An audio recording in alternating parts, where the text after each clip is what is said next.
Hello, hello, hello. What's up? This is Billy Carson, aka Forbidden Knowledge.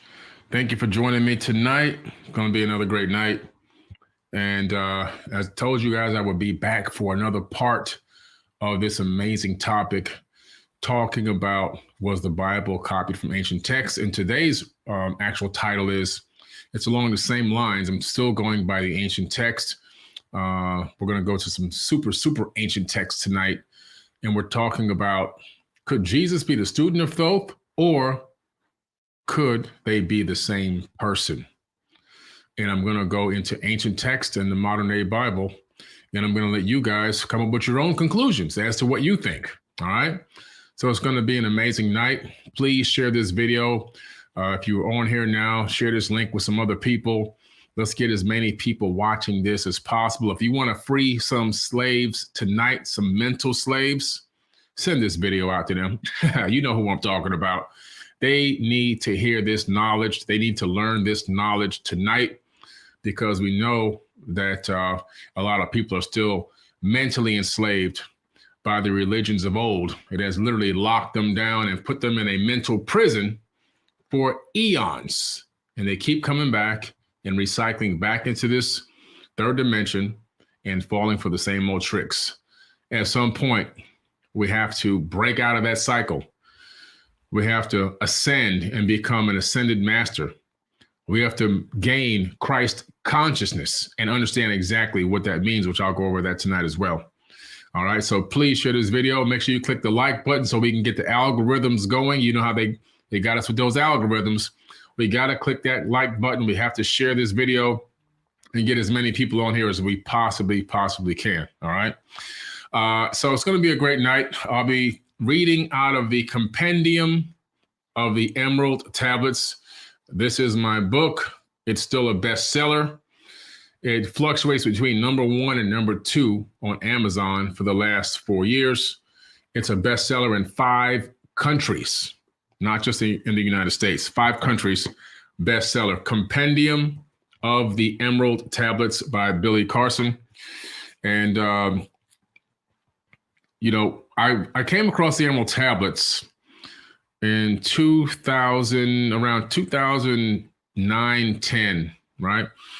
And I was digging into some ancient texts and researching ancient tablets and so forth lightly, not really deep, just kind of glazing over, because I was interested in traveling to some ancient sites. I had started my travels to go review some sites in person. Then around 2000, later in 2010, I had a great experience, an amazing experience that led me deeper into ancient texts. And that's when the Compendium of the Emerald Tablets, well, not the Compendium, but the Emerald Tablets of Thoth came back up again. The Compendium was the book that I wrote. And I started reading the Emerald Tablets. And the more I read, the more I felt like I was gaining enlightenment. The more I read, the more different paradigms seemed to be shifting. The more I read, the more open my eyes became. And I was like, wow, this is an amazing book. The more I read, the more technology I began to see correlating with current times, the more quantum physics and quantum mechanics, classical physics, spirituality, philosophy. And of course, I could see then where all religions got their information. They got a lot of it from the Emerald Tablets. So I wrote a compendium about the Emerald Tablets. And that's what this book is. It's a compendium. It's a breaking down of the knowledge and the wisdom in the tablets. And I include the tablets in here. I also include the Emerald Tablet of Hermes, which is a single tablet that he also wrote. And that tablet's on display at Cambridge in the UK. The Emerald Tablets of Thoth are located underneath the Vatican in the Vatican archive. One day we're going to get into that Vatican, and we're going to get those books, that knowledge that they're hoarding down there in the Vatican. They're hoarding 5 miles worth of knowledge underground at the Vatican, their own personal kingdom that they have there. I'm going to do a whole video podcast on the Vatican and the archives and the popes, the white pope and the black pope. And I don't mean black skin like a black man or African. I mean the black pope, a pope that you probably never even heard of before that exists. The super Jesuit general that controls the world. I'm going to do a whole podcast on that, but that's for another night. All right, that's for another night. But tonight we're going to go into the Emerald Tablets, and I'm going to be reading from the compendium of the Emerald Tablets. I'll drop a link here if you guys don't have this book.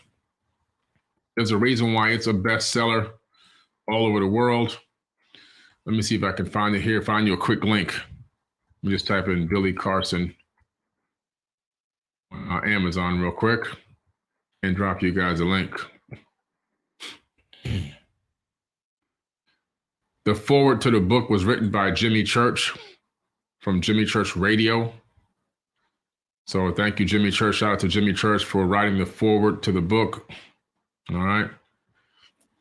And I'm going to drop the link to it right now in the live chat so you guys can get access to it. If you're on Twitter, and I'm live on Twitter, just go to Amazon.com and type in my name. The book should pop right up. Compendium of the Emerald Tablets.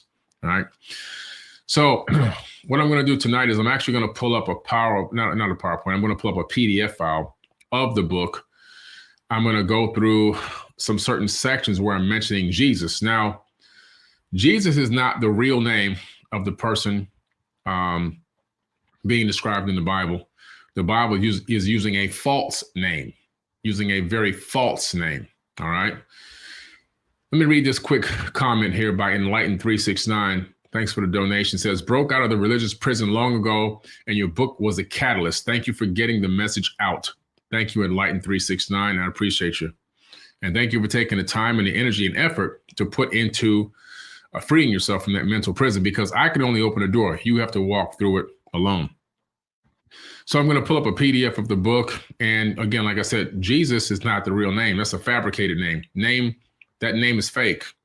More of a modern name. Matter of fact, the J didn't even exist until more recently. So it was really Asus is what they were calling out. Asus at the time that they were putting this canonized text together, this book together, this curated remix of information. And Asus is Hail Zeus. That's what they're saying in ancient tongue, Hail Zeus.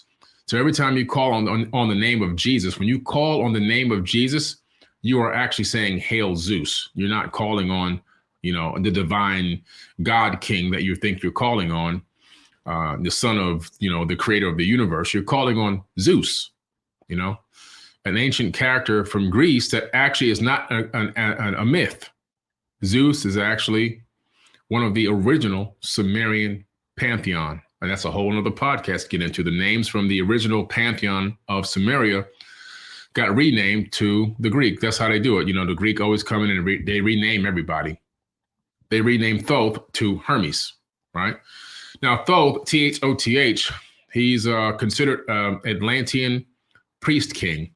He ruled over the land of Egypt for 16,000 years. According to the ancient Egyptians, not according to Billy Carson.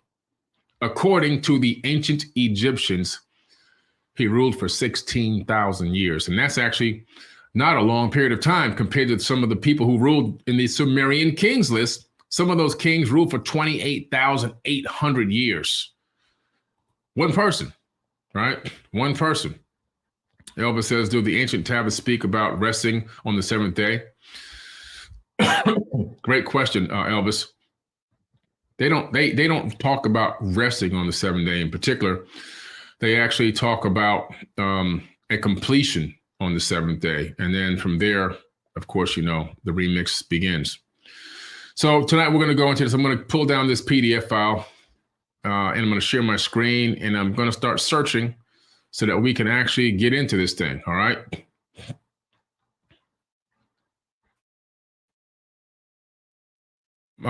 Kevin Hawkins says, Mr. Carlson, actually it's Carson, Carson. You said the earth broke apart from Tiamat. Does that mean earth is not round? No, the earth is round. The earth is a round object. It's not a flat object. All planets and moons in the entire universe are spheres. Are they perfect circles? Are they perfect spheres? No, that's impossible. They all have slightly different shapes, but they're not floating discs in the sky. Quantum physics and classical physics have proved that that's actually impossible due to accretion. And so if you study classical physics and quantum physics, you'll find that Everything in the universe creates spheres. Everything is a fractal. All right. I'm going to answer this last question, and I'm going to get into this book. So, Detailer says, "Hi, Billy. Can you segment speaking on the subject of mediums and clairvoyance?" I'll come back to that one at the end of this. We have a medium that actually is on the Forbidden Knowledge Podcast Network, Courtney Kane Sides. Her podcast is Wednesdays at 8 o'clock, and she's amazing. Actually, clairvoyance and mediumship is supposed to be an actual standard thing that everyone can do. It's just another one of your sensory perceptors. But we've been slightly disconnected from that. Some people are more sensitive to it than others and have the capability of sensing what seemed to be almost impossible. But they're tapping into an etherical realm, and they're tapping into records that exist through energetic fields. And I'm going to talk about the science behind that, the quantum physics behind that. All right, let me get into these tablets. All right, let me get into these tablets. It's going to be a great night. And I'm going to share my screen and pull up this. Let me pull up this PDF file here. Let me see what window it's in. Here we go. All right, let me just make sure it's showing properly. Yes, it is. All right, great. So this is the inside of the book, Compendium of the Emerald Tablets, which, by the way, I'll be doing a full read of this book, but it won't be on Kindle. And the reason why it will not be on Kindle is because Kindle doesn't pay any money. They keep all the money. And because they don't pay any money, I'm not doing Kindle, because Kindle is a way to short circuit the authors from all the hard work, effort, and energy that they put out into the universe to create the content. And so this is just like Spotify and Apple Music and everybody else, they pay 0.0006 per spin, and things like that. And you have people who work a year to make one album, and they end up getting like a check for $38 for the year. So I'm not playing that kind of game. And so I'm going to read the book, and I'm going to do each chapter. There's 15 chapters. Each chapter is going to be an episode. And that's going to, plus all of my, my interjection and my hypothesis and my theories and philosophy along with it. And so each chapter will be an episode of a series on Forbidden Knowledge TV. You can listen to it by just pressing play and let it run as an audio. You don't have to look at the screen, or you can actually watch it. It's up to you, but it's going to be produced and put up on Forbidden Knowledge TV exclusively. And so if you want to listen to the book or watch me read the book, and with some extra video graphics and image graphics, you'll be able to watch it on Forbidden Knowledge TV. So get the TV app. It's 4bk.tv, the number 4, right? And I'm going to type this in the chat right quick before I start. On the web, 4bk.tv. Or you can go to Apple TV, Roku, Amazon Fire TV, Samsung TV, iOS App Store, or the Google Play Store, and just type in Forbidden Knowledge TV. Forbidden Knowledge, number 4, Forbidden Knowledge TV on those app stores, and download the free app. And then you can subscribe and get a free trial. Okay? But that's what we're doing. That is exactly what we are doing. All right, let me get back to this file. I have to look around the TV now because the file fell down behind the behind this camera. Hold on a second, guys. All right, here we go.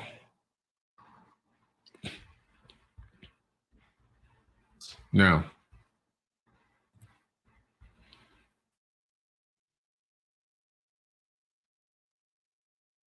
let me pull up the tablets here. And again, guys, make sure you guys share this video. Make sure you share the video, please. We want people to get this knowledge. People need to hear what I'm talking about. They need to learn that there's more information out there than what they've been given, and that what they have been following is not exactly what they thought it was, okay? So, Compendium of the Emerald Tablets. Let me read a couple of quotes here from some important people that actually reviewed this book. We have Eric von Daniken. Eric von Daniken is a living legend. He's a great-grandfather of the ancient astronaut theory. He's traveled the world hundreds of times. His book has been translated. Chariots of the Gods has been translated into over 80 different languages, and he has over 80 million copies sold worldwide. He sparked a lot of brains when he came out with that in the late 60s. Sparked a lot of brains. Since then, he's been a multi-time best-selling author in many books regarding ancient civilizations and archaeology. The man is a living legend. And he said, I'm so impressed with your work and your research. It was a pleasure. Eric von Daniken, Chariots of the Gods. And of course, you know, Jimmy Church. Today, Billy Carson brings to our community the Compendium of the Emerald Tablets. Finally, we are able to dive deeper into the meaning of what Thoth really intended for us to know, to explore and discover what is truly important about ourselves and the world around us. George Noory, he's a 3-time Emmy-winning radio host, and he's also in the Radio Hall of Fame. And George Noory says, Billy Carson is an amazing researcher that I have admired for a very long time. I mean, I can go on and on and on here. So lots of great praise for the book. Lots of great praise for the book. So what I'm going to do is I'm going to do a search for Jesus. Let's just start there, right? And we'll start right here. So right now I'm on page, let's see what page, I'm on page 17 in the Compendium of the Emerald Tablets, page 17. And let's go down here. All right. Let's start right above this paragraph where Jesus is highlighted. It says, the Book of the Dead recorded that the god Thoth was a designer and a builder of the Great Pyramid. Now, the Book of the Dead predates the modern-day Bible, even though a lot of text in the Book of the Dead made it into the Bible. Proverbs and everything else, right? Isn't that interesting? That a book that's thousands of years older than biblical texts has the same exact words in it, same exact statements in it. Interesting. So the Book of the Dead recorded that Thoth, the god Thoth, was a designer and builder of the Great Pyramid. These words were carved into some stone at the very dawn of civilization on planet Earth. Elements that the same story also appear in the pyramid texts that date to around 2450 BC and presented in context that suggested their ancient age. And so what we have as well is the fact that the Emerald Tablets that Thoth wrote, which are inside of my book, Compendium of the Emerald Tablets, in one of the opening verses, he says, builded I the Great Pyramid. Builded I the Great Pyramid. Matter of fact, that's very important. Let's come right back to this and let's just take a quick peek at that. Okay. Take a quick peek at that. This is very interesting.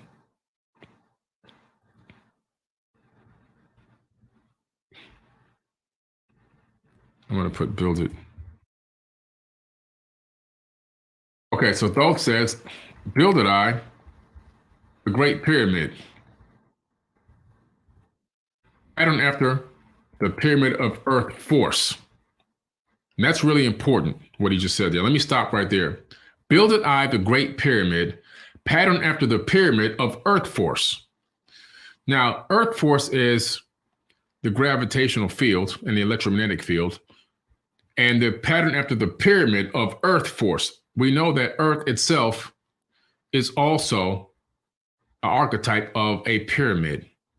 As a matter of fact, if you take the Great Pyramid at Giza and you scale it up 43,200 times, it will fit perfectly into the sphere of Earth itself. It will touch all 3 points.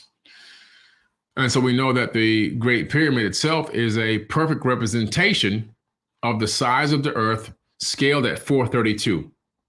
Which is a frequency that we know is a healing frequency in cymatic frequencies in music, right? Isn't that interesting? Then he says, burning eternally so that it too might remain through the ages. Burning eternally. There's a paya inside the center of pyramids. It's the heart of the pyramid generates this energetic source that we find through different types of scans. And we know that at the center of most pyramids, there's this what they call a paya, which is this fire that persists inside the pyramid structures. It's this energetic life force that exists, and you can feel it when you go inside the pyramid. If you come with me to Egypt this October, last year we took 70 people to Egypt, and we all went into the Great Pyramid, and we climbed up into the king's chamber, and we did a mass meditation, a chant, a Om chant meditation inside the king's chamber for about almost an hour. It was mind-blowing.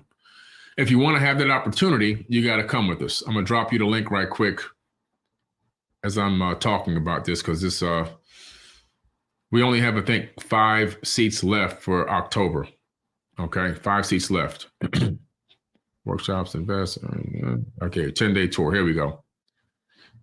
So let me drop this in the chat right quick for you. If you want to go to Egypt and have that opportunity, here you go. All right, now let me get back to where I was real quick. He says, pattern after the pyramid of earth force, burning eternally so that it too might remain through the ages. In it, I builded my knowledge of magic science.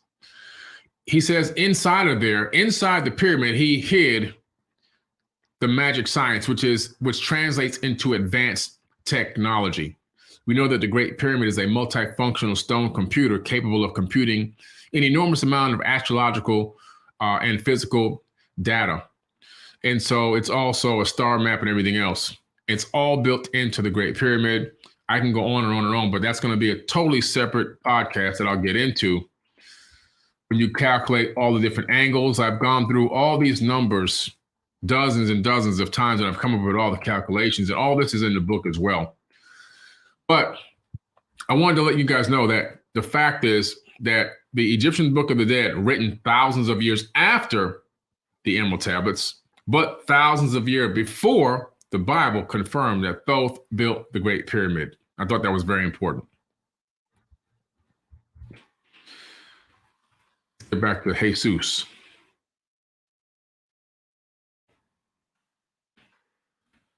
Wow. All right, let's get back here. 42. I want to get back to this one area here.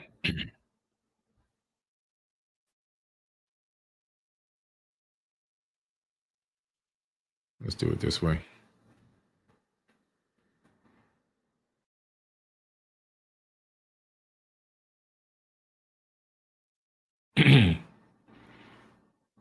So, all right, Jesus is a special subject that we will focus upon more than once throughout the book. The flight into Egypt is a biblical event described in Matthew 2:13 through 23. The Magi learned that King Herod intended to murder the infants within that area, and soon after, Joseph saw an angel in a dream which told him to flee to Egypt with Mary and his infant son, Jesus, also known as the accurate name, Yeshua. I'm using Jesus in the book because it relates to people's minds a little bit easier, but we know it's actually Yeshua, all right? And so this is a very important statement here, because we know that in Matthew, all of a sudden, Jesus disappears from the Gospels at the age of 12.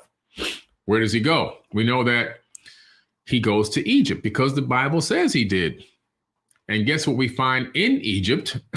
We find that Jesus was actually there. Not only was he there, but we know that the house he lived in still stands. It's a shrine now in Coptic Cairo, which you will visit with me when you come with me in October to Egypt. All right, if you're coming on the tour, you're going to get a chance to walk and look at the actual bed that Yeshua slept in when he left and fled and went to Egypt with his mom. Okay, it's still there. It's a shrine that people, come there every single day from all over the world to see this shrine inside of this Coptic church. All right, the area, the house has been converted into a Coptic church, basically, but it's still there. Pretty amazing place to go see. And, it lets you know that this person, this entity really did exist in the physical form. It wasn't just some kind of thought thing. It wasn't, no, it was real. This was a real person, for those of you who were wondering, This was a real person that existed with flesh and blood.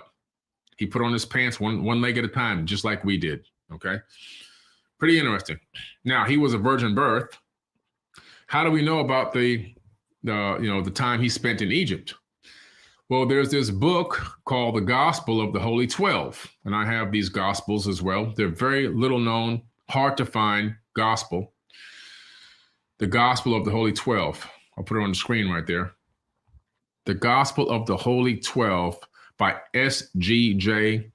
Auskley. Now, what's interesting is these scriptures were omitted from the Bible. In other words, these verses, they were left out. It tells you of Jesus, where he was and where he went when he disappeared from the biblical text at the age of 12 to 32. He went to Egypt to learn what? The Egyptian mysteries. From who? Who was the original creator of the mystery schools? Thoth, the Atlantean priest king. This could be why, when you see as I go through this, his words are extremely similar to those words of Thoth written in what? In the Emerald Tablets, the same words that are recorded by him as him speaking in the New Testament of the Bible. Pretty interesting. He then leaves out of Egypt as he gets a little older, and he goes up into Tibet. What does he go to Tibet to do? He goes to learn Reiki healing and Qigong healing with his hands and his body, and how to move energy throughout the body, which is confirmed by the Dalai Lama. In modern times, the newest Dalai Lama has confirmed this. And then he heads down into India to learn the mystic arts and teaching reincarnation all the way back down into Egypt. Then at the age of 32, the Bible picks up again and says, I call my son out of Egypt. And then he turns up in Jerusalem riding in the back of a donkey, right? We know this story. Not everybody knows the story because not everybody is studied like they're supposed to, right? So pretty interesting. The Gospel of the Holy 12. Let me just check Amazon real quick and see what the price is on that, because it varies when they have them in stock or not. And sometimes you can find a copy for $600, $700. They're out of print. And it's 12 spelled out. Not the one with the number 12. It's the one with the 12 spelled all the way out. They don't have it. No, it's out right now again. When somebody puts a used one up, they go very quick. They're usually like, $700, $800 or something like that. I think I spent more because I had one that was almost mint. Okay. It was almost in mint condition. All right. So pretty interesting. Let me get back into this again. Let me get back into this PDF file.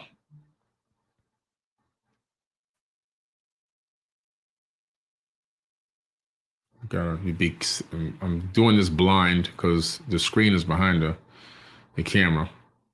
So I'm trying to get back to, there we go. All right, got it.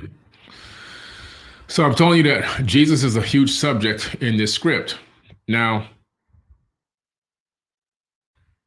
the Great Pyramid of Egypt has been and still is a temple of initiation into the mysteries. Gnostic texts, such as the first Apocalypse of James, which you probably never heard of, were likely banned because of their different understanding of Jesus's importance. They understood Jesus much more in terms of being a revealer of human wisdom, explains Brent Landau, a religious studies lecturer at the University of Texas at Austin, who presented the findings at the Society of Biblical Literature annual meeting in Boston, November 2017. The first Apocalypse of James manuscript is from the Nag Hammadi Library at Oxford University. Okay. Again, I always bring you guys the receipts. I always bring the receipts. That's one thing it's going to be guaranteed. You're going to get the receipts.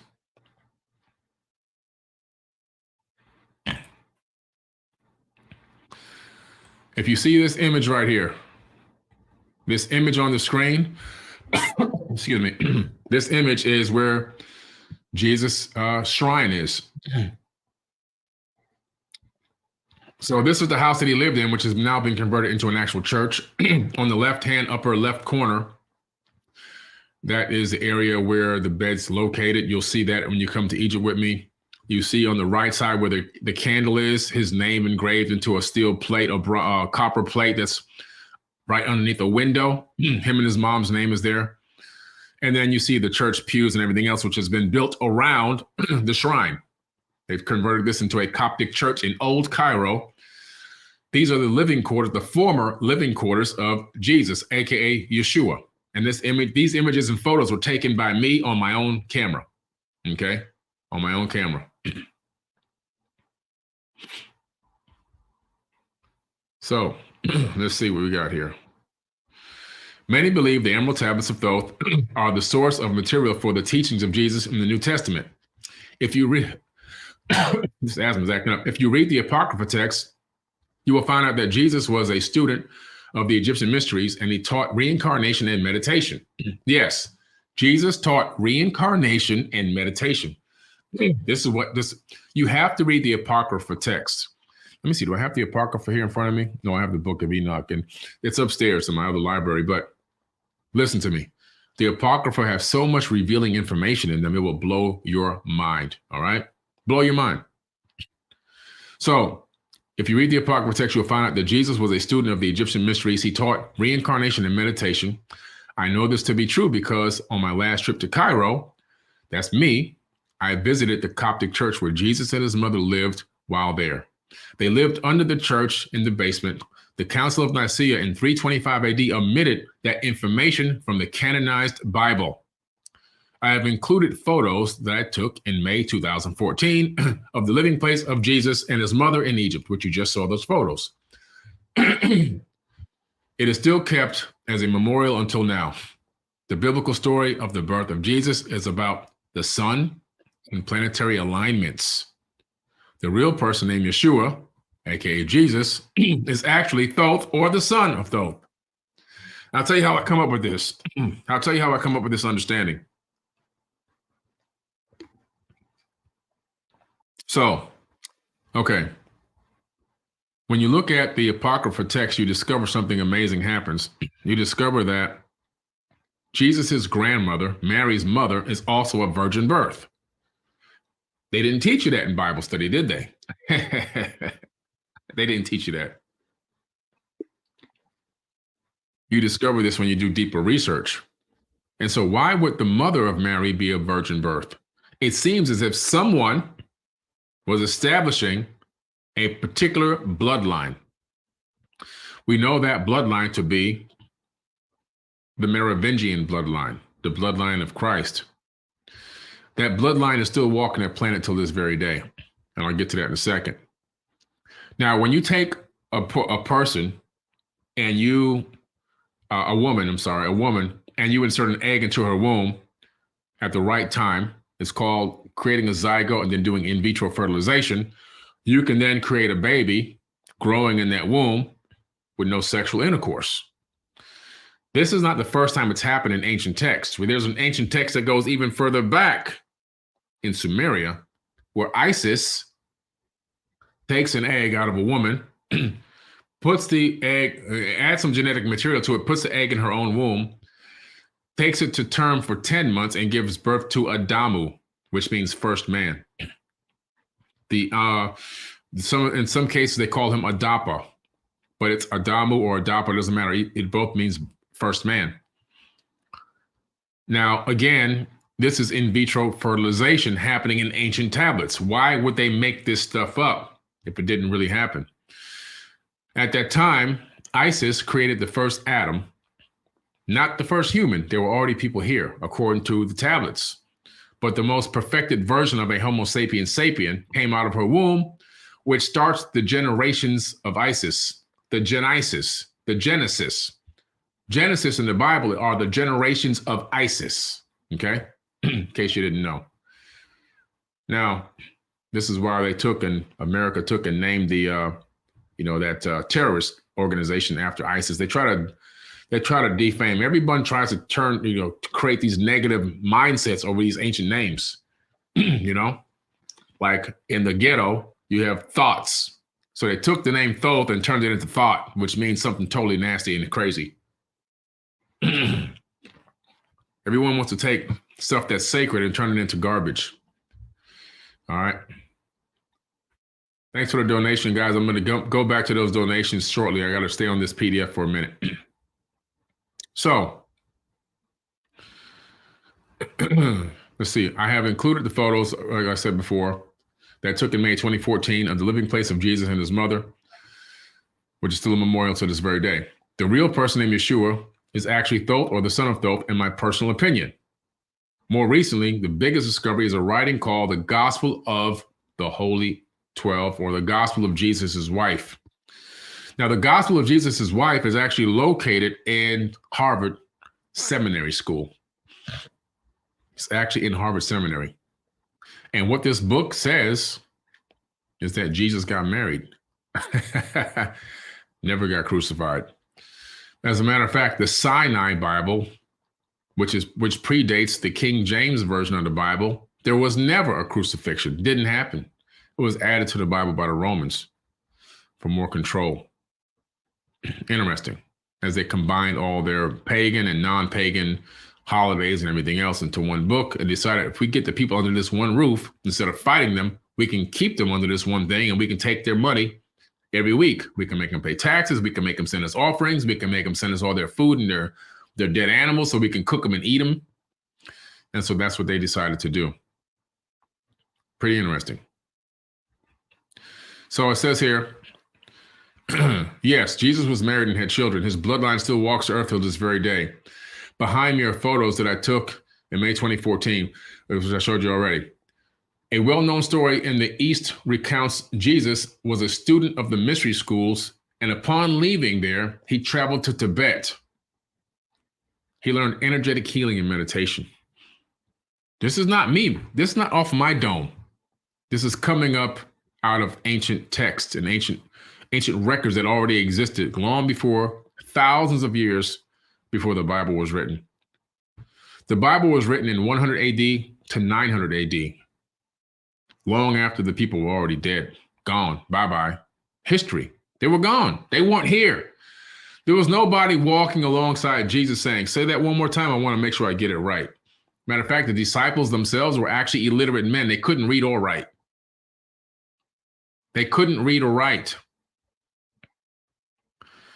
The Bible wasn't put together the way that you think it was put together. People began to discover a lot of ancient texts and tablets in different caves and archaeological dig sites, and they started putting them together. They started capturing them and creating this cache of ancient information. And then they started at some point trying to get as many of them into an organized format, on a calendar scale. And then they wanted to try to create a book out of it. And so they decided what to take out and what to keep. And eventually they came up with, this is what we're going to go with. And this is what we're going to plagiarize. This is what we're going to remix. And that became your Bible. Okay? That's how you got it. Those are just facts or facts. There's no way to hide from it. In the information age, ignorance is an excuse. All right? All right, here we go. Many people believe that the Emerald Tablets of Thoth are the source material for the teachings of Jesus in the New Testament. If you read the Apocrypha text, you will discover that Jesus was a student of the Egyptian mysteries and he taught reincarnation and meditation. And so when you go in here, it says, I have included photos, which I showed you before. There's more photos in the book. You can check it out on my book. But here's where it gets really important. When you start getting into this information here, the next page is this chapter here. The next chapter, I'm sorry. The History of Thoth the Atlantean, Emerald Tablet number 1. When you get in here, in this chapter, I will establish the true source of the teachings of Jesus. It appears that most of his biblical teachings and statements come directly from the Emerald Tablets. This also points to the possibility that Jesus may be Thoth or the son of Thoth.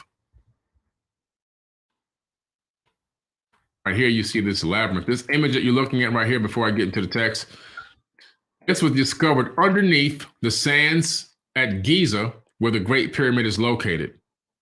The Lost Labyrinth of Egypt is without a doubt one of those incredible ancient sites that are a lost jewel in today's history. These are the halls of Amenti located underneath the Great Pyramid. The same halls of Amenti that Thoth says in the Emerald Tablets that he built underneath the Great Pyramid. Well, they were discovered a few years ago. They're there. There's also a second Halls of Amenti, which I took 70 people to last year in October. And we got inside of the rejuvenation chambers. I showed them where they exist underneath the sands of Saqqara. If you want to go and see this for yourself, get inside of one of these rejuvenation chambers that exist in the Halls of Amenti. You have to come in October to Egypt. It's going to be an amazing trip. Drop the link in here one more time. There's only a few spots left for that tour. Okay, only a few spots left for the tour. Now, let's see here. Let's get to the next section here. Here's where it gets interesting. Thoth says, not as the little men of the present age did, the mighty ones of Atlantis live and die, but rather from eon to eon did they renew their life in the halls of Amenti, where the river of life flows eternally onward. Now, the halls of Amenti is a place where, according to Thoth, he would have these bodies inside of these rejuvenation chambers, and he would transfer his consciousness into new bodies so he can walk amongst men, but unlike a man. Jesus says in the New Testament, the book of John 7:38, he that believes in me, out of his being shall flow the river of living water. Halls of Amenti, where the river of life flows eternally. Same exact statement. It's the same exact statement. There's no difference there. Not one difference.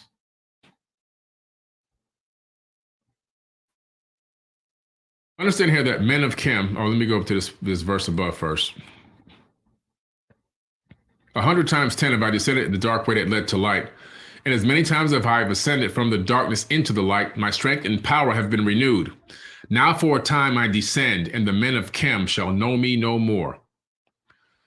Understand here that the men of Chem refers to the people of Egypt, because Kemet is ancient Egypt.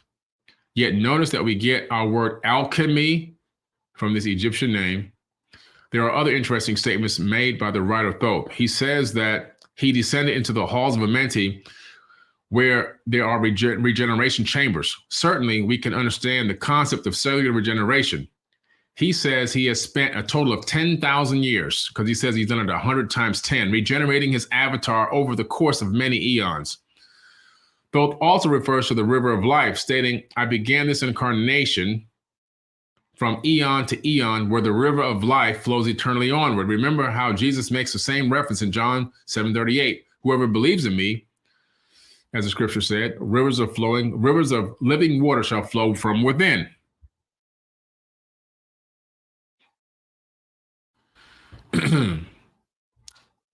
The more we read the Emerald Tablets, we realize readily that the connection between Thoth and Jesus is there. I believe that this is very possible, and they are one in the same. That's my own hypothesis. But in the time yet unborn will I rise again, Thoth says, mighty and potent, requiring an accounting of those left behind me. Another interesting statement made by Thoth many thousands of years before Jesus tells his disciples that he will rise again. Okay. It's interesting that Jesus says the same thing in Mark 9:31. He says the same exact thing in Mark 9:31. He says he's going to rise again.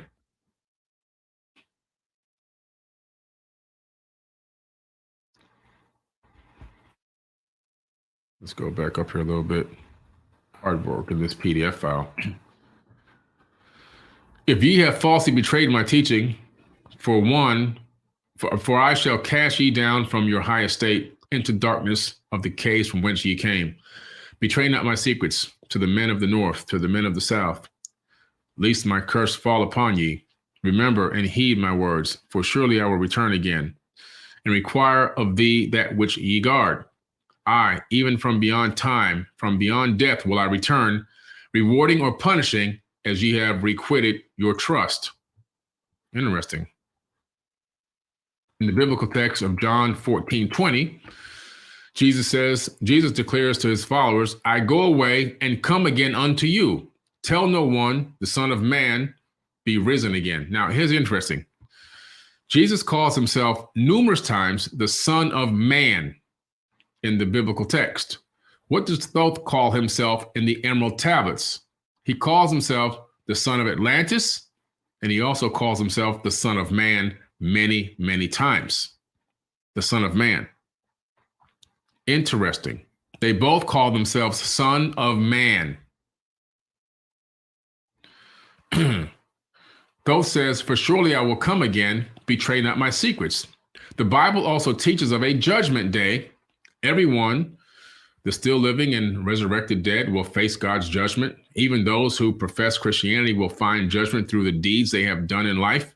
According to Matthew 7:21 through 23 and Corinthians 5:10, those who have lived righteous lives will be granted eternal life. Those who have lived evil lives will be condemned to eternal punishment. This record appears in several biblical passages, including Matthew 5:29 through 30, 25 through 31 through 25, 31 through 46, and Mark 9:43 through 48.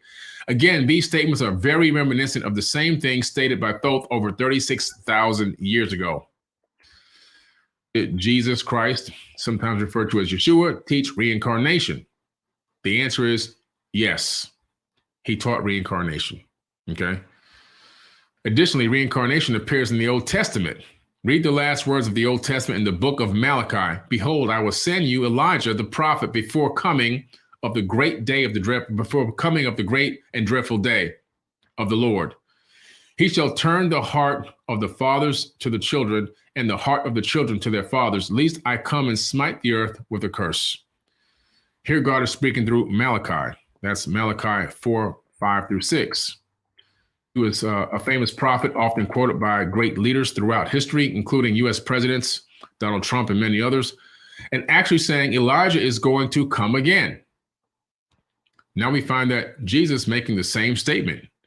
In the book of Matthew, Jesus says, "Among them that are born of women, that there hath not risen a greater than John the Baptist, notwithstanding, he that is the least in the kingdom of heaven is greater than he." Matthew 11:11.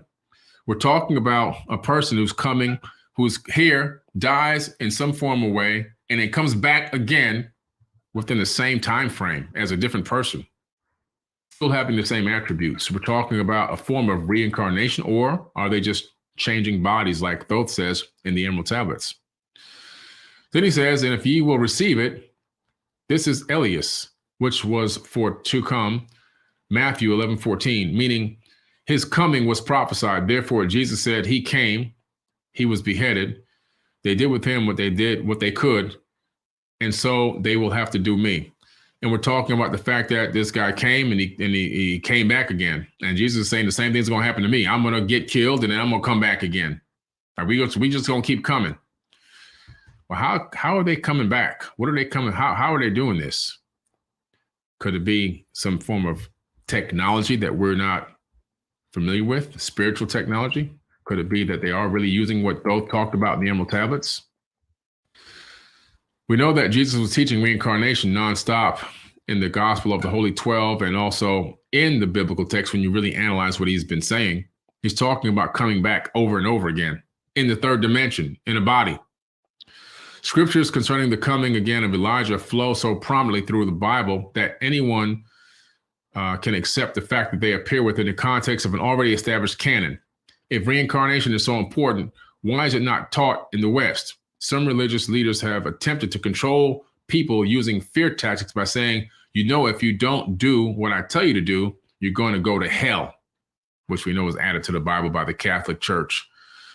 I think the early church fathers feared that if people understood reincarnation, they wouldn't go to church, but would just have a hand at the Father and say, "Well, I'll go into my next life."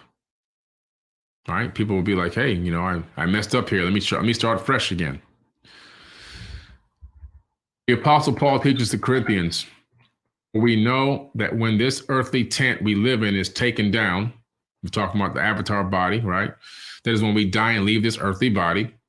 "We will have a house in heaven, an eternal body made for us by God himself and not by human hands. We grow weary in our present bodies, and we long to put our heavenly bodies on like new clothing." This is biblical text I'm reading. "For we will put on heavenly bodies. We will not be spirits without bodies." This is the Bible. We will not be spirits without bodies. We're talking about physical bodies. We're talking about physical form. People saying, oh, we're going to this place and it's going to be, no, you're coming back in a body, a physical body. While we live in these earthly bodies, we groan and sigh. It is not that we want to die and get rid of these bodies that clothe us. Rather, we want to put on our new bodies so that these dying bodies will be swallowed up by life. 2 Corinthians 5:1. So again, like I said before, there's more teaching of reincarnation in the biblical text than anything. The idea that John had been Elias, so John had been two different people within a certain period of time. he was one person died, he came back as another person. And that the prophets could relive again on earth is to be found in many passages of the New Testament, but is most notably quoted in Matthew 16, 13 through 17, Luke 9, 7 through 9, and Matthew 17, 10 through 13. If this is an erroneous belief, Jesus would have combated it and did not, and did many others, as did many others. But from this, he gave complete sanction and authority by making it a basic principle of necessary condition by adding, no one may reach the kingdom of God if he is not born again. In John 3:3. Furthermore, insisting such when he added in John 3:7, do not be surprised when I say it is necessary to be born again. Born again. Where does the term matrix come from? The term matrix comes from the Bible. That comes from the biblical text. Matter of fact, let me pull it up right quick. Let me pull that up right quick. The matrix. Bible. Let's pull this up right quick. You got to be born. You got to come through the womb. Exodus 13:12. Thou shalt set apart unto the Lord all that openeth the matrix, and every firstling that cometh of a beast which thou hast. The male shall be the Lord's. All right. Exodus 13:15. Here goes another one. Exodus 34:19. All that openeth the matrix is mine, every firstling among thy cattle, whether ox or sheep, that is the male. Here's an interesting verse, though. Let's see if I can pull it up here. Numbers 3:12. And I behold, I have taken the Levites from among the children of Israel instead of all the firstborn that openeth the matrix. Among the children of Israel, therefore the Levites shall be mine. I mean, it just goes on and on and on. The matrix is all throughout the Bible. All throughout the Bible. The Bible also says in here that you must be born through the matrix because the matrix is a womb. What are we talking about? We're talking about being born again, which you've heard me talk about many, many times. You must be born again. And it ain't becoming born again by praying to some exterior deity and begging him to forgive you of your sins. It comes through raising your level of consciousness to a higher level and realizing that you've grown consciously to another level and looking back on your previous level and saying, wow, I've been born again. And you'll be born again many, many times within this same lifetime, as I always say. Let me pull this thing back up again.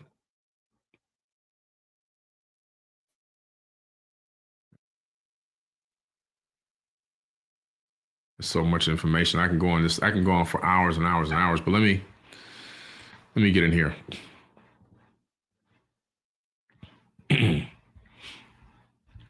One second here. Go down. Reincarnation.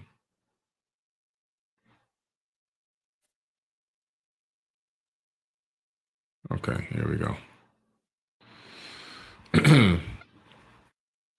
Okay, and Thoth says this.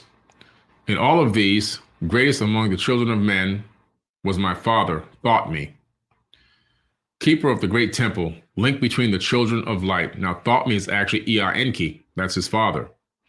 Thoth me is the Sumerian god Enki. Also in John 12:36 records the words of Jesus, believe in the light that you might be the children of light. Why is he saying the same exact thing from the Emerald Tablets? Slightly differently, but the same exact meaning, the same exact thing. It's because either Thoth is Jesus and Thoth are the same person, or Jesus is some way a bloodline, because we know of this virgin birth, like I said earlier, to establish a bloodline. Mary then gives a virgin birth. The grandmother gives a virgin birth. The grandmother was a virgin birth. Then Mary comes, right? Then Jesus is now a virgin birth. What is this bloodline being established and why? Is someone using the same technique that ISIS used in the Sumerian tablets to create a bloodline so that Yeshua could come through that specific line? Is this an experimental way of coming back as a human being through the womb instead of becoming a fully formed grown man every time you reincarnate? Because Thoth claimed to have the power to reincarnate at will. Did he utilize a particular technique to come through the womb of a woman, a human, and then regain all of his memories and grow up more potent and more powerful? Or was Jesus simply a student of Thoth, the Atlantean priest king, of his ancient mystery schools when he went to Egypt to learn the Egyptian mysteries, according to the Gospels of the Holy 12? You see? It's a conundrum. It's either one of the two, because the Emerald Tablets is 36,000 years old, and then Jesus is saying all the stuff that's being said in here over and over again. Which came first, the chicken or the egg? That's my question. Which came first, the chicken or the egg? Thoth says, I sent for me the sons of Atlantis. I sent them in many directions, that from the womb of time, wisdom might rise again in her children. Long dwelt I in the land of Chem, doing great works by the wisdom within me. Thoth sent his crew to all continents to kickstart new civilizations based on the same basic architect and sciences that he taught in the land of Chem. This is why, after the great flood happened and knowledge regained the land, everything would spread out from Kemet. All the wisdom can be traced back to ancient Kemet, because that's where everything was kickstarted and rebuilt. That was the first source, and then from there, it spread out around the earth. 36,000-year-old text says this, not me. Another Bible verse, apparently copied from much older text, seems to resonate with the words of Thoth in Ephesians 2:10. For we are God's handiwork, created in Christ Jesus to do the work which God prepared us in advance for us to do.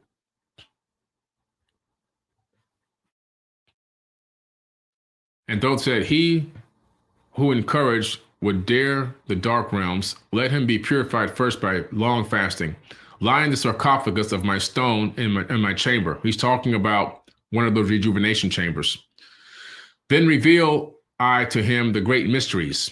Soon shall he flow to where I shall meet him. Even in the darkness of earth shall I meet him. I, Thoth, Lord of wisdom, meet him and hold him and dwell with him always. We're talking about a consciousness connection. Jesus answered to him saying, truly I tell you, today you will be with me in paradise. Same exact statement.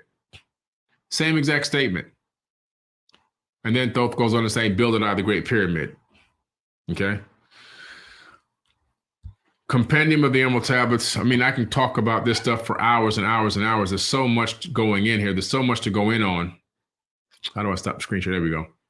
There's so much to go in on in these Emerald Tablets, and making a lot of comparison between biblical texts. I have like another, I think, 100 comparisons between Sumerian tablets, the Mahabharata. In the Sumerian tablets, I have the Mahabharata is an Indian work, but it also in the Bhagavad Gita, in the Atrahasis epic, in the Epic of Gilgamesh, in the Enuma Elish, and more in the Myth of Adapa, which I'll cover the next time I do part 3 of this talk. I'll show you all the comparisons between all those ancient tablets. All right, all those ancient tablets. And you'll say, wow, this is incredible. So Frank B says, what's up, Billy? Putting together a family tree with timeline. Can you help in the perspective of who became first if you haven't already?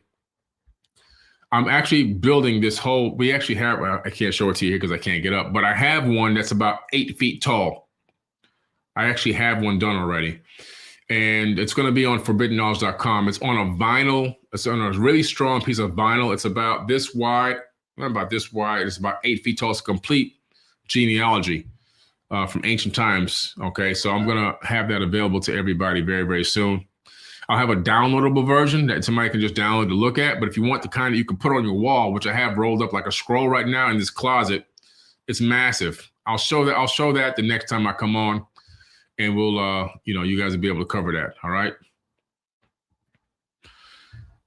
Red Pill Rossi says, do you think there were any Vimanas in the biblical text? Oh, absolutely. I covered that, UFOs in the Bible. Check out my video I did a couple of weeks ago about UFOs in the Bible. Tons of Vimanas in the Bible, tons of them. I covered quite a few in that video, which that video did phenomenal, okay? Before I continue on talking, I have more to say about this, but before I continue, I got to run a quick commercial about the Forbidden Conscious Awards, and I'm going to come back and I have some more knowledge for you guys tonight. All right, so hang tight and just check out this Conscious Award. Hey everybody, it's Billy Carson, also known as Forbidden Knowledge. I want to talk to you about a very special event coming up July 30th, 2023, the Forbidden Conscious Awards, the first annual event of its type. We're going to honor people who have been contributing to the conscious community for decades. People that you know and love that have helped you get to higher levels of thought and consciousness and awareness. And guess what? It's time to give them their flowers while they're still alive. It's going to be a live in-person event, but seats are going to sell out very fast. You want to make sure you're there in person for this amazing level event. It's going to be above the Oscars, above the Grammys. And guess what? You can help vote for the winners. Voting is available on forbiddenknowledge.com. And the categories are going to be social media influencer, podcast/radio host, TV host, actor, director, producer, entrepreneurs, health and wellness, philanthropists, authors, field researchers, archaeologists, space anomaly hunters, and of course, a Lifetime Achievement Award. And you want to be there in person because I'm going to be speaking. That's right, I'll be your keynote speaker that night at the Forbidden Conscious Awards. If you want to come to a mini conference, this is the place to be because I'm going to give you the knowledge that night as well as performances. We have celebrity guests performing. We'll have a halftime show where we're actually going to perform music for you. And don't forget about the pre-event mixer, where if you buy a box seat, you'll be in the VIP section, and you also have private access to a VIP mixer with celebrity guests. Shake hands, break bread, network, and then walk the red carpet with us and take amazing photos. It's going to be a night to remember. You don't want to forget this. And you help vote by going to forbiddenknowledge.com. Go to the Conscious Awards link. You can text in a vote for who you want for any category, as well as if you're out of the country, you can use the web form ballot to still vote for anyone you think is worthy of being honored that night. Make sure you hurry up and get your tickets because they're selling out very fast. I want to see you there. Forbidden Conscious Awards 2023.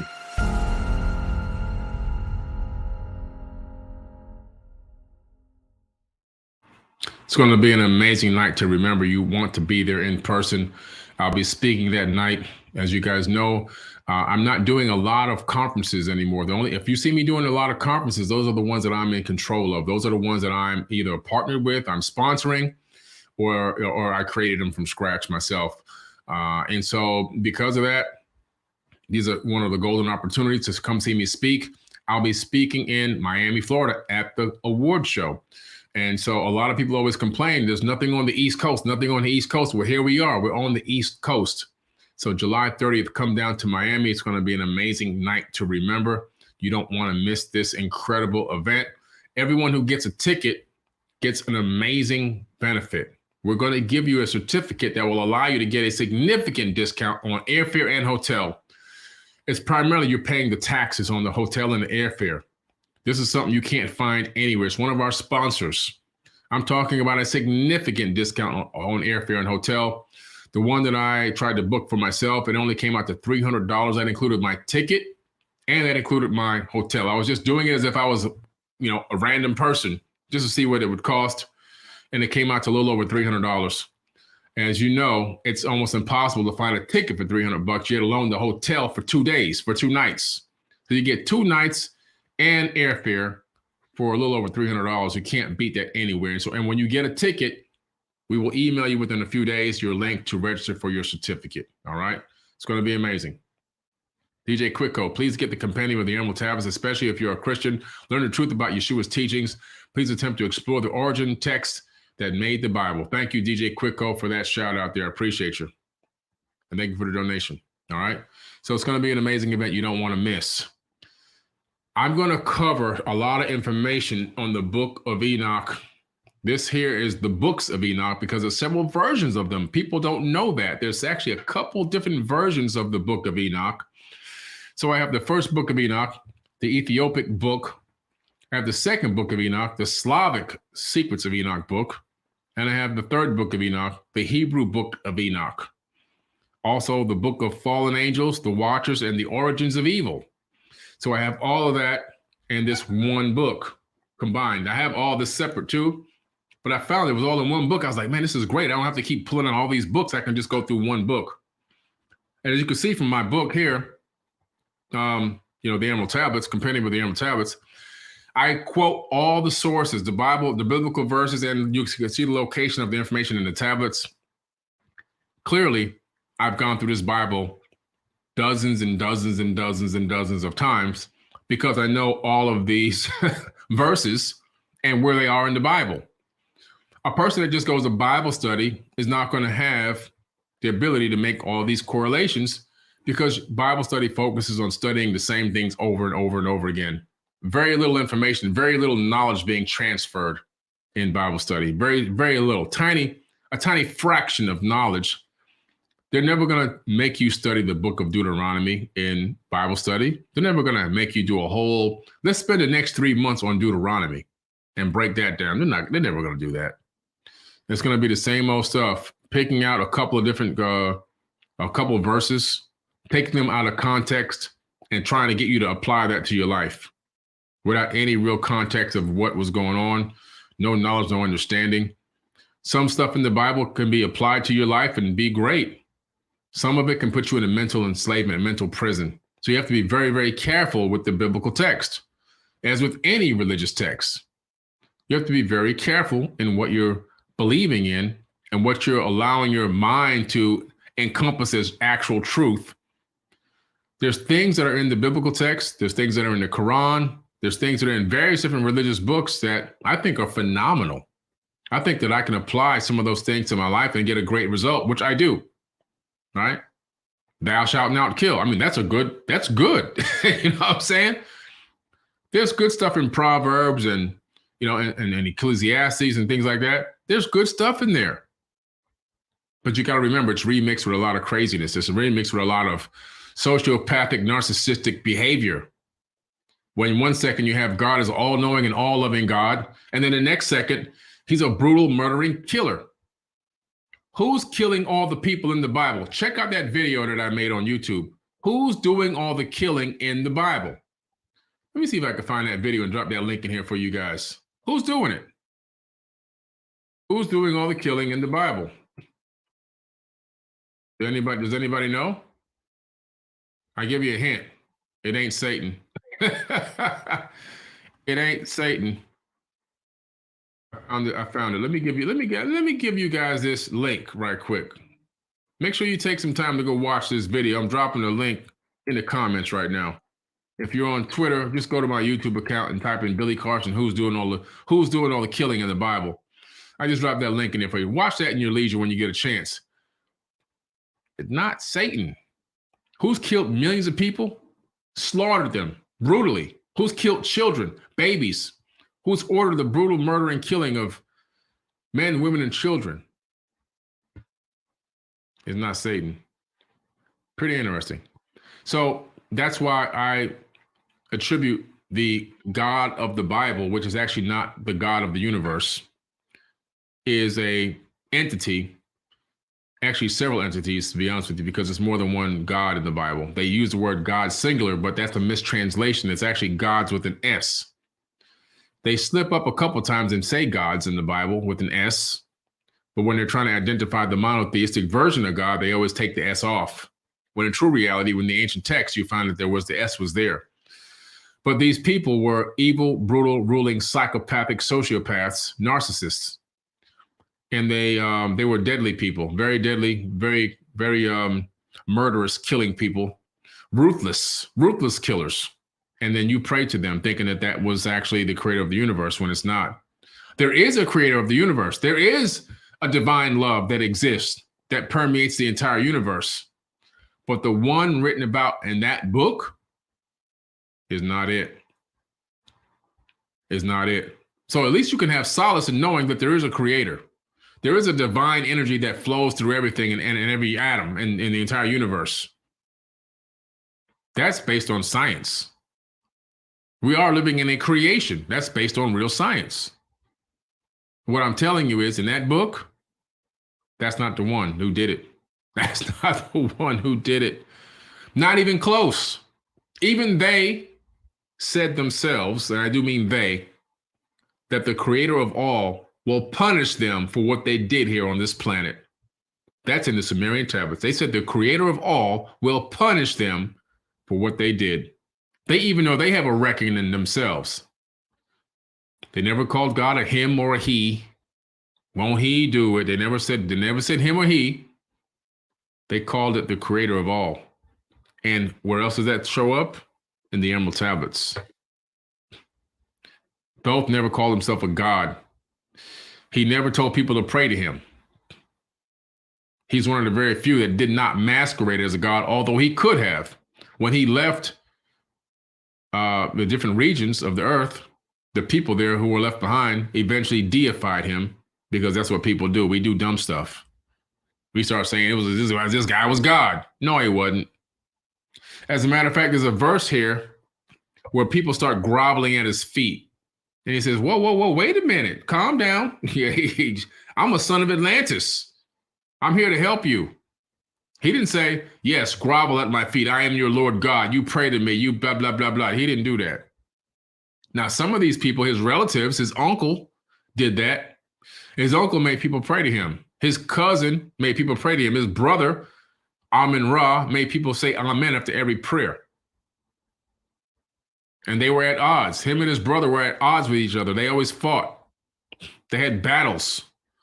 And Thoth, also known as Enki, said, Thoth, you go to the other side of the planet, man. Start something over there.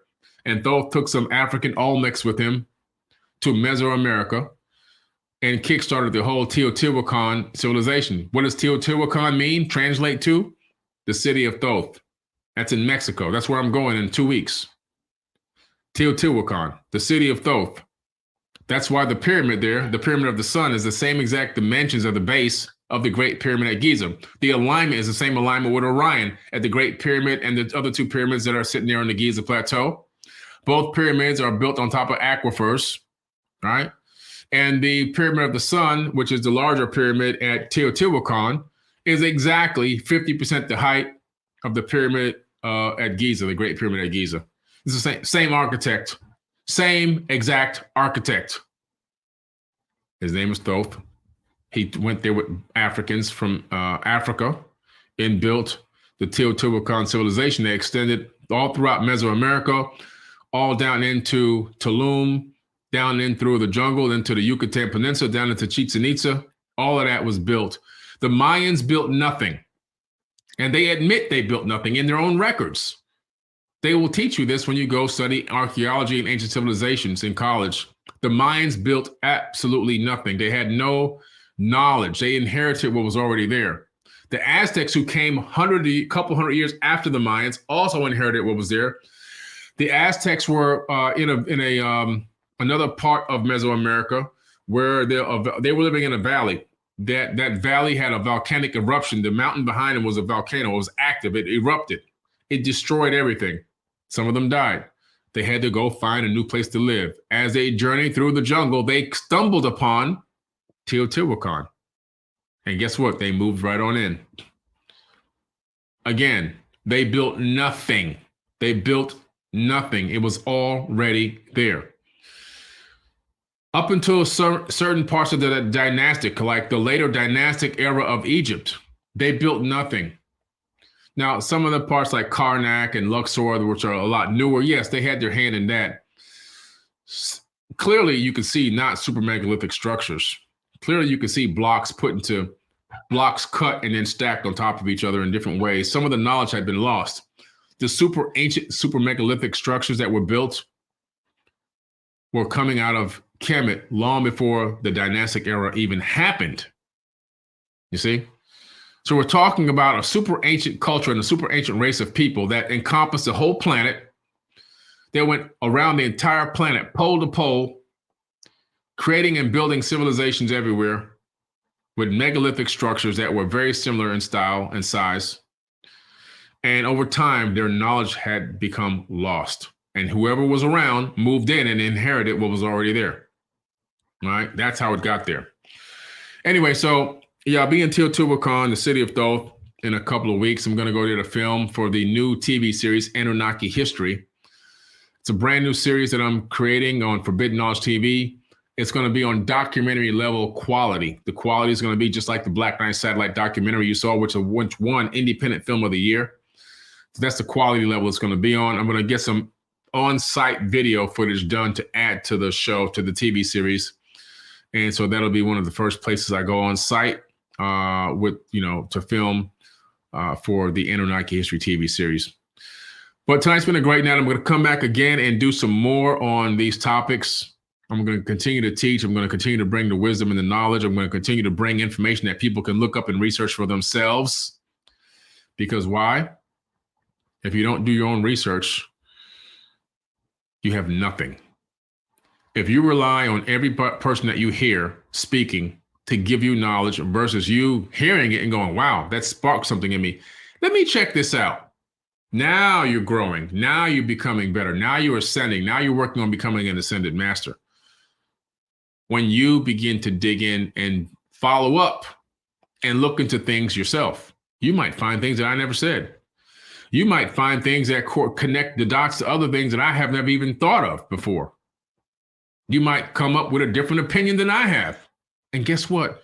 That's okay. That's okay too.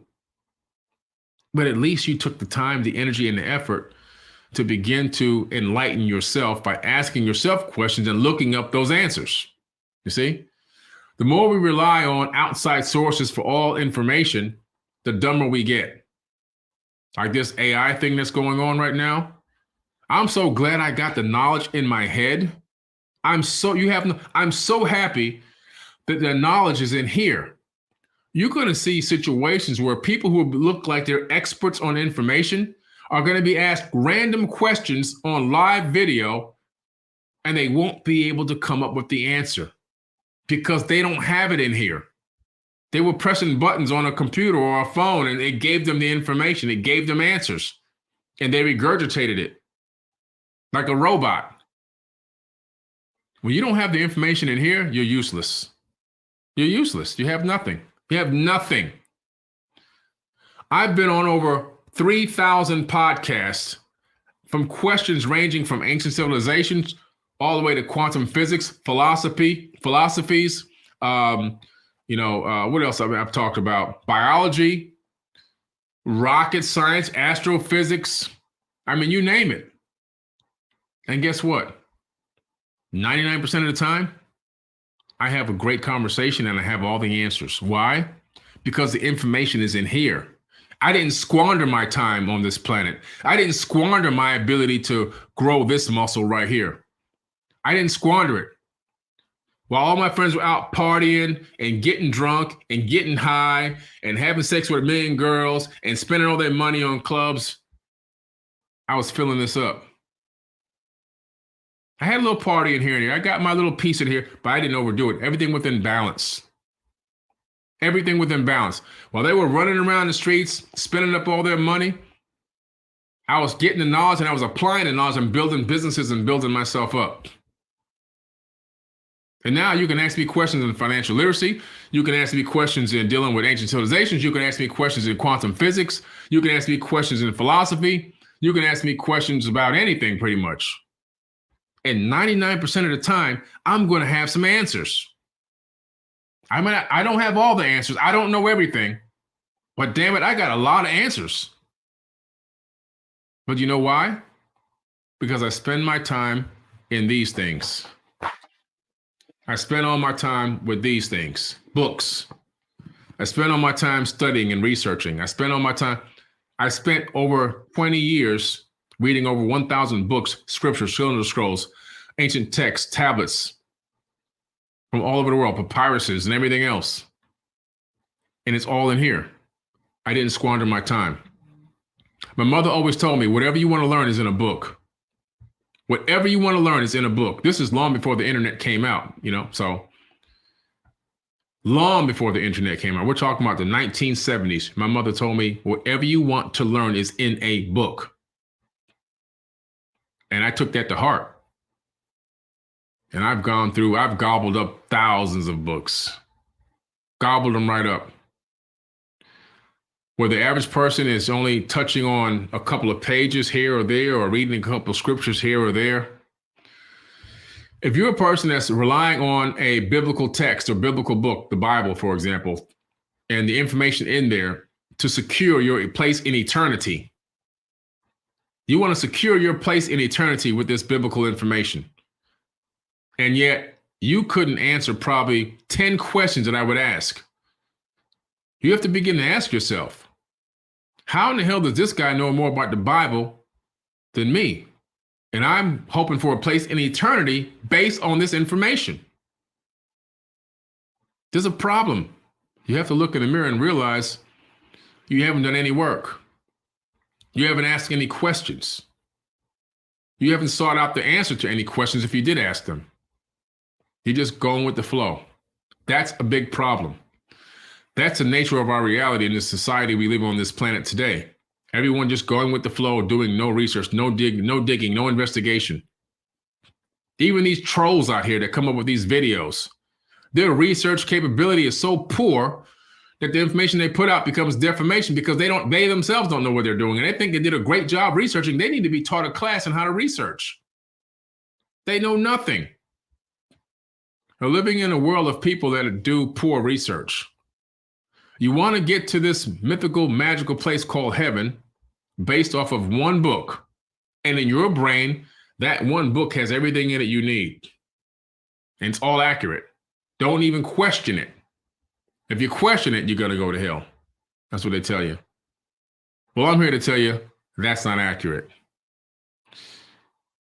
Take the fear, false evidence appearing real. That's what fear is. False evidence appearing real. Take that fear and kick it to the side and start doing some digging and start asking some serious questions. Because anytime I can sit down with a religious person, including pastors, and ask them questions that they can't answer, what they start saying is, don't question God, because they don't have the answer. You can't question the scripture. They don't have that means I don't have the answer.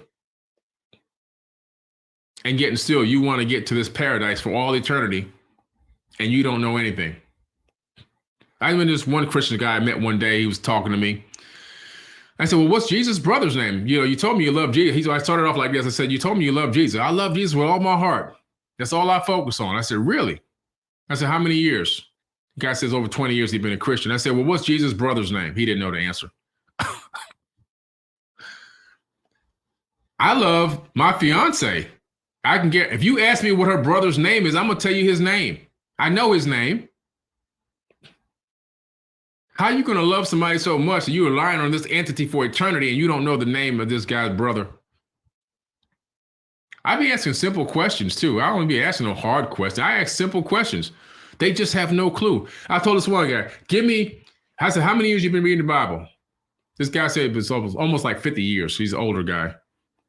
I said, give me a 2-paragraph summary of the book of Deuteronomy. Go. Book of Deuteronomy?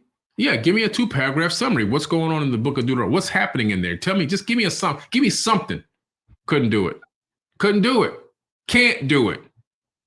No clue. Can't do it. There's a problem with that. There's a big problem with that. When I start asking basic questions that you can't answer. This other guy, when was the rapture added to the Bible? Rapture added to the Bible? No, that's that's the canonized text. No, that ain't no canonized text. Who wrote the scripture? It was actually a footnote. What year was it written? And why was it added to the Bible? Can't answer. William James Darby, 1835, added a footnote to a biblical text on a theory he had about a rapture event. Doesn't really exist. Later on, some pastors saw it as a great way to control people and added it as the canonized text and reprinted it as published, text in the Bible, as if it was a real verse. Doesn't exist. You see? Doesn't exist. But you can ask these questions and they have no clue about these questions. They have no clue about the answer to these questions because they don't do any research. The pastor jumps up and he screams and he screams and he sweats all over the place, and his sweat splashing on you, and he's knocking you out with these invisible power blows and everything else. And you're getting you all hype, and they're playing the music at the right frequency that gets everybody shaking. A good rock and roll song will make you do the same thing. I seen Michael Jackson on stage have people in the audience shaking, vibrating, and talking in tongues and passing out, just like a pastor can do. It's all about the right frequency and vibration. You can psych anybody out. You can psych yourself out into believing all this stuff. At the end of the day, what knowledge do you really have, and can you apply that knowledge? Why can I go to my old neighborhood in Opelika in Miami, Florida, and within only maybe a 5-mile radius, there's about 60 churches. There's literally a church on every corner, sometimes 2 on a corner. And the city is worse than when I left it. How come I can go around this entire country, and every time I go to an impoverished area, there's a million churches there sucking up the money, the little bit of money that people have in the community, and the community is going down the tubes? How come I can do that?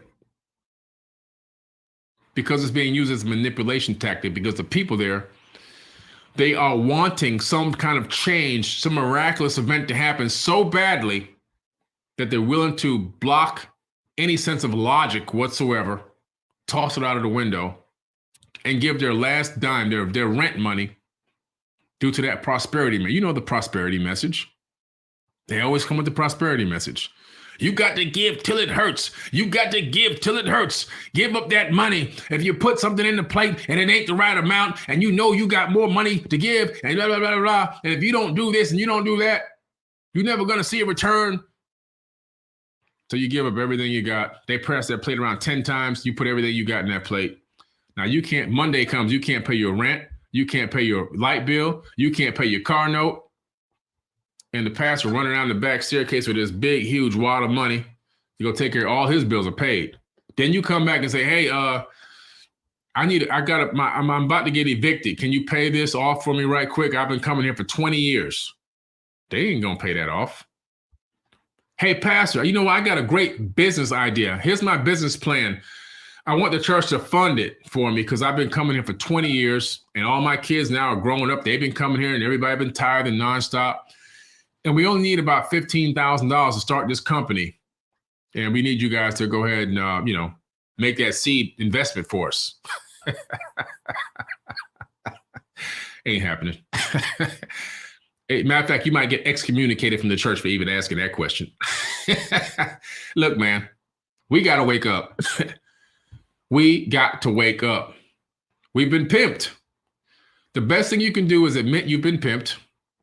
It's going to hurt you for about a good 2 months, maybe 3 months. All right.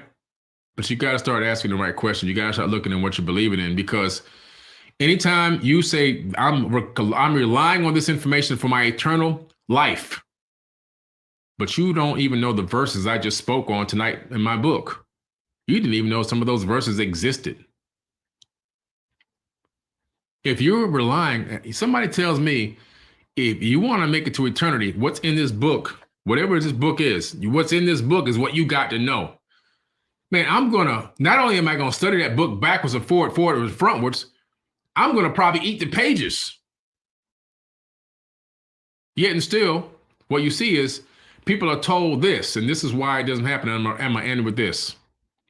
The reason why people who are mostly Christians, unfortunately, sit back, kick their feet up, and watch the world burn is because they're told that all they have to do is beg this outside deity named Jesus for forgiveness, and then all their sins will be absolved, erased, right? So they, in their mind, man, I messed up again. Oh, it's okay. I could just say, forgive me, and I can keep on going. Now I don't have to I don't have to be responsible for my own wrongdoings. I don't have to take responsibility for my life. I can do whatever I want to do, how I want to do it, when I want to do it. Then I can just beg for forgiveness and get a fresh start again. I don't have to take responsibility for what I'm doing and how I'm acting and what I'm being. I can just blame that on the devil. The devil made me do it. He whispered in my ear. There's a devil out there that can whisper in the ears of millions and billions of people and make you do things. No, that devil that's in your ear is your own self talking to yourself. making you do dumb stuff that you did, that you yourself did. No, nobody else influenced you. You did it. You're the one that did that. And then you absolve yourself by begging forgiveness to this other entity. And now you just keep going in this cycle of doing dumb stuff and begging for forgiveness, and doing dumb stuff and begging for forgiveness. And if I do it just the right time, right before I die, if I could time it right before my last heartbeat, I might make it into heaven. That's what y'all are doing. It's all about fear-based. It's all about self-survival, self-preservation. It has nothing to do with love whatsoever. Zero to do with love. Zero. It's all about how can I save my own skin so I don't burn in this fake lake of fire that they told me about for all eternity. That's what it's all about. So at some point, you got to start asking yourself deeper, harder questions about life, about this religious belief system that you've been forced, that's been forced on you, that's been fed and shoved down your throat your whole life. And you've been told, don't ask questions, don't question this, don't question that. I saw this one pastor who was this female pastor. She was on TV, jumping around, screaming, sweating all over everybody, talking about something. Thank goodness for slavery. Otherwise, we still be in Africa praying to a tree. Thank goodness for slavery. This lady doesn't even know anything about African spirituality. She probably couldn't tell you the first thing about African spirituality, or even her own bloodline and where they came from, or even what part of Africa they were even from. Or if they were even from Africa, they might have been from America before America was America. And she jumping around here talking about some thank God for slavery, like millions of people had to be slaughtered and died and whipped and beat so that she can find this ability to absolve her sins through an outside entity so she don't have to take responsibility for her own actions. You see, there's no logic in that. There's zero logic in it. Zero. You know, in the New Testament, the Bible says, Jesus says this. He says, honor your slave master as you would honor me. Honor your slave master as you would honor me. Jesus is condoning slavery in the New Testament. You see, that's garbage. So you could tell that's a remix. Somebody said, you know what, let me add this little piece in here because I got to keep these slaves on a check. Let me add this in here. We're going to print this because, you know, back in the time of the Torah, yeah, they like to have them house slaves. Oh, they had them. It's all in the Bible. Lots of slaves back then. Lots of slaves. Let's make this slavery okay. Then you get into the New Testament. All of a sudden, they're like, you know what? We got to keep these slaves going. I don't care about this New Testament. We got to keep the slaves. Jesus says, honor your slave master as you would honor me. Now, do you think the creator of the universe is going to tell you to honor a slave master? Come on now. If you believe that, I don't know. I don't want to say nothing crazy, but you might have to go get an IQ test. You might have to go get an IQ test. And then from there, you might have to go sit down and see, you know, what you can do what kind of supplements you could take, what kind of vitamins you could take to help boost your brain power. If you believe that, you got to do something. You got to do something. If you believe that the creator of the universe is okaying that you can honor your slave master, come on now. Ginkgo biloba, blueberries,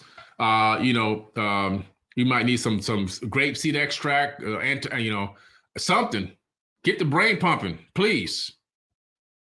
Please do something. Because if you believe that, you really, really, really, really, really need something. I can't tell you what it is, but you got to go find out what it is. Because that's low IQ, low frequency. In the New Testament, the Bible tells you, again, Jesus speaking to a slave master about beating the slave. And he's telling the slave master, don't beat him too bad. You don't want to kill him. Just beat him to within like an inch of his life. Because, you know, we need him to continue to do the work, but you don't want to kill him. We're going to punish you if you kill the slave. You can beat him, but don't kill him. How come they're not teaching that in Bible study every single Sunday or Wednesday night, whenever they go? How come they're not doing that? You didn't know about that either, did you? You see? Foolishness. Foolishness. So, again, become your own person. Become your own researcher. Start asking questions. Ask yourself questions. Look at information that contradicts itself and start trying to figure out why is it contradicting.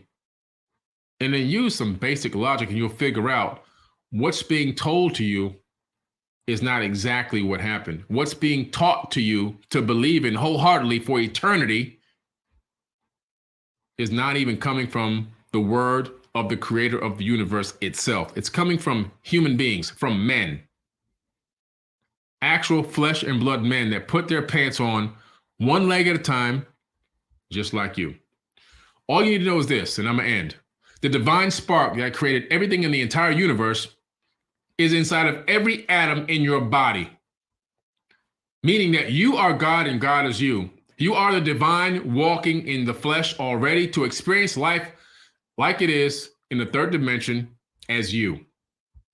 And everything that exists in the entire third dimension that's made of atoms, and we know that everything in the third dimension is made of what? Atoms. Is conscious. This microphone is conscious. This cell phone is conscious.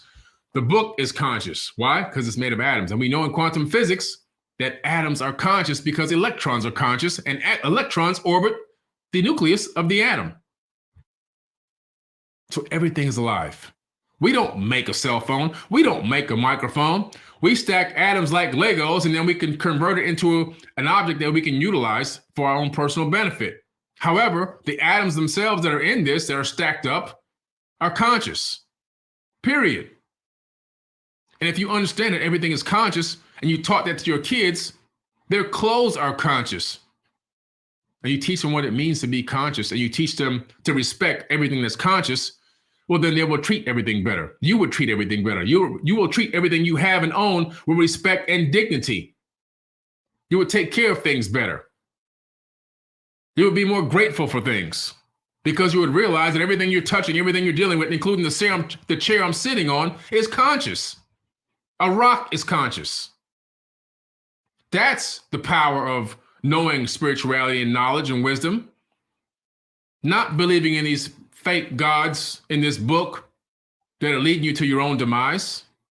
Got you sitting back thinking you done made it because you can say, hey, forgive me. And you're still doing the dirt. You've been absolved, but you're not taking any responsibility for your own actions, for your own life.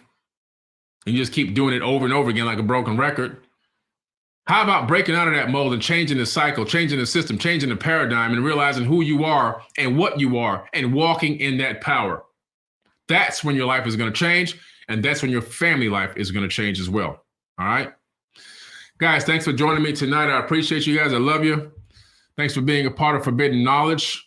I'm going to close out with this amazing opportunity for you to get a Mercedes-Benz from this raffle. I'm going to drop the raffle link in the chat. This raffle, some of the proceeds go to help communities and schools, which are children that are desperately in need. All right. So if you want to get a chance to win this Mercedes-Benz AMG, click the link in the comments, and I'll see you guys.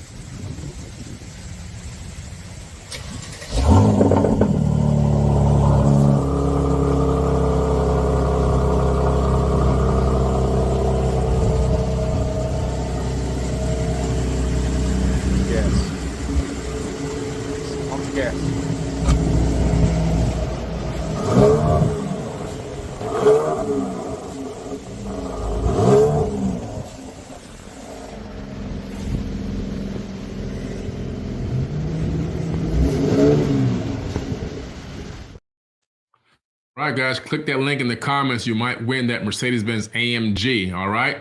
Until next time, I'm signing out. Third Eye Love.